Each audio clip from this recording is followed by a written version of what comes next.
Taste ഉണ്ടോ ചോദിക്കണം കേട്ടോ. ഇഡ്ഡലി അല്ലേ, ടേസ്റ്റ് ഉണ്ടോ? അപ്പോൾ മഴയൊക്കെ ഒന്ന് ഒതുങ്ങി കുറച്ച് വെളിച്ചമൊക്കെ വന്നു തുടങ്ങിയിട്ടുണ്ട് കേട്ടോ. നിങ്ങളവിടെ മഴ ഉണ്ടെങ്കിൽ ഒന്ന് പറയാം കേട്ടോ. അപ്പോൾ ഞാനൊന്ന് ടേസ്റ്റ് ചെയ്തിട്ട് എങ്ങനെയെന്ന് പറയാം. നമ്മൾ പുതിയതായിട്ട് ഉണ്ടാക്കിയതാണ്. എന്താ സാധനം? ഇഡ്ഡലിപ്പൊടിയാണ്. ഇത് നമ്മൾ ഇതുവരെ ഉണ്ടാക്കി നോക്കിയിട്ടില്ല, ഫസ്റ്റ് ടൈമാണ്. അതാണ് കഴിച്ചു നോക്കെന്ന് പറയുന്നത്. അപ്പോൾ നമുക്ക് കഴിച്ചു നോക്കാനായിട്ട് എങ്ങനെയുണ്ടെന്ന് പറയാം കേട്ടോ. ഇഡ്ഡലിപ്പൊടി കൂട്ടി വെച്ചേക്കാം.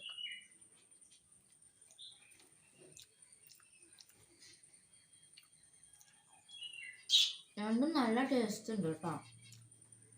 ഇടിപൊടി ആയാലും ചട്നി ആയാലും നല്ല പോലെ നല്ല സോഫ്റ്റ് ആണ് കേട്ടോ.